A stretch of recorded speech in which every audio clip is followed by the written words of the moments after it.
En fait, je pense que de toute manière, il faut faire quelque chose par rapport à ce qui arrive en ce moment à Gaza, parce que c'est vraiment terrible. Et donc, après tout, pourquoi pas tenter ça? Je suis pas certain que ça influe réellement sur la volonté de Netanyahou de mettre fin au massacre, mais enfin, faut essayer. Faut essayer. Moi, j'aurais plutôt vu, étant donné la configuration, une fédération. Pourquoi pas une fédération? Pourquoi pas un État multiethnique, puisque en plus, les défenseurs de Netanyahou en France, c'est ce qu'ils nous recommandent de faire pour notre pays. Donc, j'aurais plutôt vu une fédération, étant donné encore une fois la configuration géographique avec la Cisjordanie d'un côté, la bande de Gaza de l'autre, ça m'aurait pas paru plus fonctionnel. Et puis la fin de la colonisation me paraîtrait aussi quelque chose de normal. Voilà. Donc, pourquoi pas. De toute manière, je pense que ce qui se passe, en fait, c'est qu'on a vu ça notamment dans les pays arabes, c'est la rue arabe qui met la pression aux dirigeants. Et en France, alors je dirais pas que d'ailleurs, nous, c'est la rue arabe, parce que oui, il y a des manifestants d'origine ethniquement arabe ou africain, mais il y a aussi beaucoup de blancs. Il faut voir notamment la France insoumise, hein, c'est un parti de blancs, en fait, essentiellement, et de blancs gauchistes, et c'est eux beaucoup qui manifestent. Donc je pense qu'il y a une grosse pression de la part d'une partie de la population, et que Emmanuel Macron est bien obligé de s'aligner sur de prendre en compte cette contestation, puisque lui-même essaie de courir après l'électorat de gauche, et ça c'est et qu'en plus il y a des municipales bientôt. Donc autant on sait que les populations immigrées qui aussi donc encore une fois font partie de se manifestent peu pour des élections nationales, autant au niveau local, ça peut jouer un rôle important. Voilà. Et puis, faut pas non plus sous-estimer le fait que Emmanuel Macron cherche en permanence à faire le buzz. Donc en ce moment, sur l'Ukraine, il rase les murs. Et donc pour lui, tout d'un coup, proposer quelque chose qui va attirer notamment même de l'hostilité de la part, par exemple, de Washington ou de Netanyahou, pour lui, c'est bon. C'est bon parce qu'il agit, il prend l'initiative, et on parle de lui. Il vaut mieux qu'on parle de lui-même en mal plutôt que de ne rien en dire. Ça m'avait fait bien rire.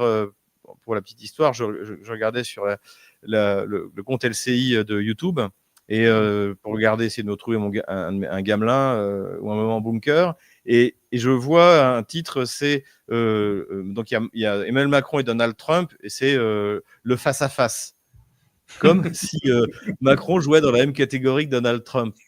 Donc en fait, pour lui, il essaie d'exister sur la scène diplomatique pour essayer d'exister sur la scène nationale où il est très impopulaire. Donc faire ce genre d'annonce, pour lui, c'est aussi un moyen de se mettre sur le devant de la scène. Mais bon, cela dit, moi je suis favorable au point où on en est à la reconnaissance de l'État palestinien, parce que déjà en plus, il y a un consensus sur le fait qu'il faut appliquer comment dirais-je, les résolutions des Nations Unies. Donc commençons par ça. Et puis après, on verra la suite. Est-ce que ça va empêcher Netanyahou de continuer le massacre? J'ai quelques doutes, mais on peut toujours essayer. Non, mais bon, en fait, ce qu'il faut voir, c'est que Trump mélange un peu tout. Il peut pas à la fois faire des négociations commerciales et en même temps menacer de droits de douane supplémentaires si on respecte pas les objectifs géopolitiques des États-Unis. C'est pas sérieux. On peut pas d'un côté négocier 25% par exemple de droits de douane avec les Chinois, et puis tout d'un coup se mettre à les menacer de 100 ou 500% parce qu'ils achètent du pétrole russe. Ensuite, il faut voir une chose, c'est que visiblement ce que Trump ne saisit pas, c'est que l'Inde et la Chine, c'est des pays qui font entre 1,3 milliard et 1,6 milliard d'habitants. Vous ne pouvez pas faire un choc énergétique dans ces pays. Vous avez des régions de la taille de la France avec autant d'habitants, de plusieurs dizaines de millions d'habitants, de 100 millions d'habitants, qui tout d'un coup vont se soulever, vont protester parce que l'énergie coûte trop cher, que le charbon coûte trop cher, le pétrole coûte trop cher, etc., etc. Donc, même si Modi ou Xi Jinping étaient d'accord avec Trump, ils ne pourraient pas le faire. La Russie est le deuxième exportateur de pétrole et je crois de gaz au monde. Peut-être même le premier au niveau du gaz. Et donc, en fait, on ne peut pas se priver. Et même, là, on voit très bien dans les négociations avec l'Union européenne, l'Union européenne n'a pas besoin de menaces de Donald Trump pour acheter du gaz américain. Ils le font déjà. Et c'est déjà pas rentable. Ça coûte 4 fois plus cher que le gaz russe qu'on recevait initialement. Donc, pourtant, ils le font. Ils le font parce que idéologiquement, ils ne veulent plus du gaz russe. Et ils achètent le maximum qu'ils peuvent. Si jamais ils achètent du gaz russe, c'est du gaz russe liquéfié, notamment la France est le premier importateur de gaz russe liquéfié, il faut le rappeler, devant la Belgique et l'Espagne. S'ils le font, c'est qu'il n'y a pas le choix.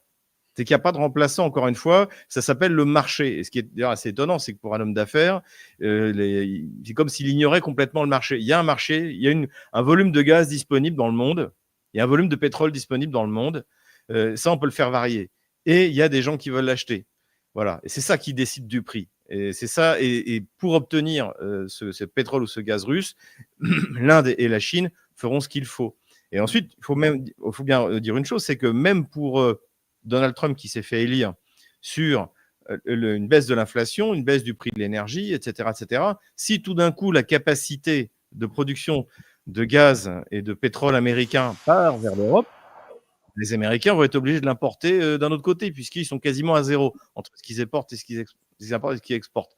Donc ça veut dire qu'ils vont créer un déficit pour envoyer du gaz et du pétrole en Europe, pour embêter les Russes, et donc il va manquer aux États-Unis, donc les prix vont augmenter, et puis si ça se trouve, c'est eux qui vont être obligés d'importer du gaz et du pétrole russe. Donc en fait, on est dans une fois plus du déclaratif, dans du n'importe quoi. Ce qui est triste, encore une fois, pour Trump, c'est que finalement, on s'aperçoit qu'on lui obéit uniquement dans les pays qui sont déjà colonisés, c'est-à-dire en gros l'Europe, le Japon et la Corée du Sud, et les partis des BRICS l'envoient balader. Lula, le président du Brésil, qui pourtant a été élu grâce au Parti démocrate américain, l'a envoyé balader. Modi l'a envoyé balader pour l'Inde. Xi Jinping l'a envoyé balader. Alors, ils le font poliment, mais globalement, l'Indonésie aussi n'a pas l'intention de se laisser influencer. Et puis, les pays, les Émirats arabes unis et l'Arabie saoudite font ce qu'ils veulent. En fait, là, Trump va entrer dans une séquence où il va vraiment passer pour un guignol. C'est triste à dire. Alors, sauf chez nous, en Europe, où, de manière, on est des satrapies. Hein, donc, nous, on a Ursula, donc tout va bien. Mais oui, mais même si Macron dit oui, on ne va pas en rester là, si, Emmanuel, tu vas en rester là parce que tu ne peux rien faire. Et tu ne veux rien faire parce que tu es soumis. Parce que l'Union européenne était faite pour ça, a été faite pour soumettre les nations européennes à Washington. Et ça fonctionne très bien. Je trouvais qu'Alexandre Dugin était un peu trop enthousiaste vis-à-vis de Trump. Moi, j'étais comme Fabrice. En fait, j'ai vu arriver ça avec plutôt d'optimiste, mais je voyais ça surtout du point de vue américain. C'est-à-dire, j'étais content pour les Américains qui se soient dotés d'un quelqu'un qui, et il faut quand même reconnaître qu'il l'a fait, qui a remis en cause la domination du lobby LGBT. Là, je voyais également, en ce moment, on n'en parle pas beaucoup, mais ce que fait Kennedy Jr. sur le Big Pharma, sur toutes les saletés qu'on met dans les produits qui sont mauvaises pour la santé, les produits de grande consommation, etc. Donc ça, on peut dire que, en tout cas, là-dessus, il tient ses promesses. Mais oui, je trouvais beaucoup d'enthousiasme de la part de Dugin parce qu'on n'était pas certain que Trump allait pouvoir le faire. On savait qu'il allait affronter l'État profond et malgré tout, c'est ce que j'avais dit avant qu'il soit élu. J'avais dit s'il est élu, il aura 3 mois pour résoudre le conflit en Ukraine, pour pas que ce soit sa défaite.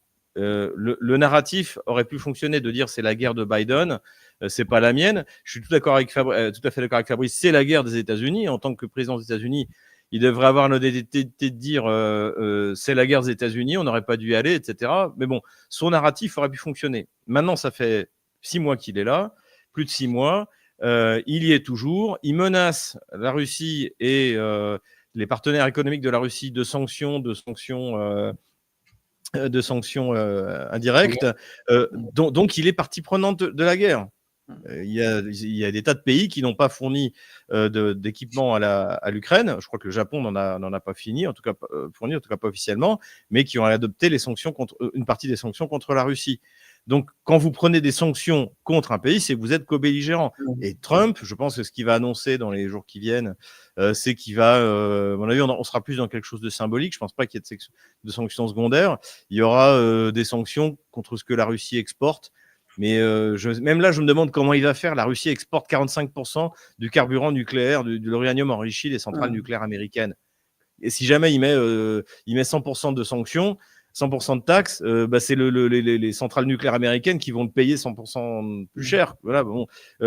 Pareil sur l'engrais russe, pareil sur le titane.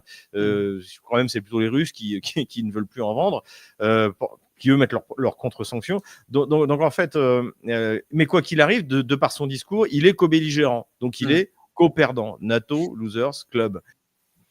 Mais la Chine et la Russie ne vont pas traverser le Pacifique pour attaquer les États-Unis.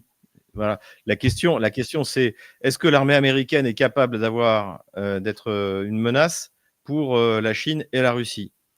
Pour la Russie, non, parce que ce que pourrait faire l'armée américaine, c'est un blocus. Voilà, du point de vue militaire, en restant sur le conventionnel. Je ne parle pas de la guerre nucléaire, en restant, c'est un blocus. Mais aujourd'hui, la Russie dispose de vecteurs, et sans doute la Chine aussi, qui permettent de détruire des porte-avions qui coûtent 20 milliards de dollars à produire, sur lesquels il y a des avions qui coûtent encore plus cher, et au moins 2000 marins sur ces bateaux-là. Donc, organiser un blocus, ce serait extrêmement risqué pour Washington. Et donc, je pense qu'effectivement, c'est aussi ça, comme démonstration de force, c'est-à-dire que la dernière vraiment supériorité militaire des États-Unis, c'est la flotte, c'est les porte-avions. Et ça, finalement, ce n'est plus une menace ni pour la Chine, ni pour la Russie. Parce que pour la Chine, effectivement, un blocus, ça serait quelque chose de mortel. L'accès à la mer, par la mer de Chine précisément, de la Chine est très, très étroit. C'est pour ça d'ailleurs que Taïwan est quelque chose de très extrêmement important, notamment parce que c'est une partie de la Chine, mais aussi parce que pour avoir accès à l'océan Pacifique et pouvoir ensuite ou descendre vers le sud par le détroit de Malacca.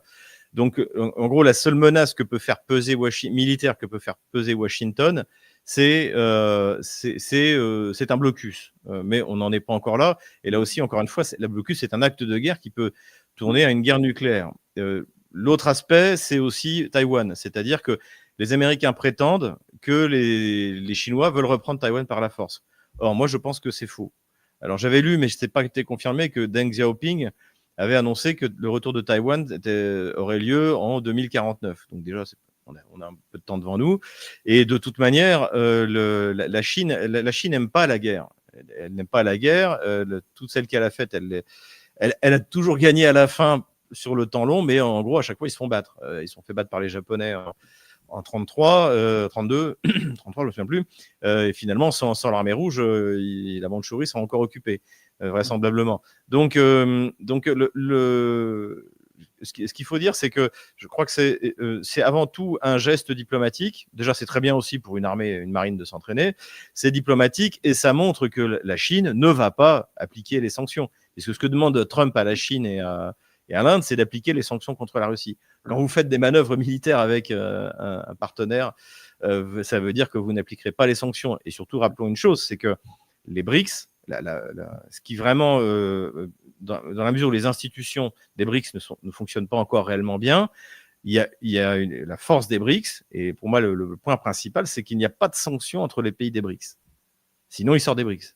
Donc ça, c'est quelque chose d'extrêmement important. C'est-à-dire que c'est réaffirmer que non, les sanctions secondaires ne font pas peur à Pékin, comme elles ne font pas peur à l'Inde, comme elles ne font pas peur au Brésil, et que de toute manière, les seules sanctions qui peuvent être appliquées, c'est celles qui sont adoptées par le Conseil de sécurité de l'ONU.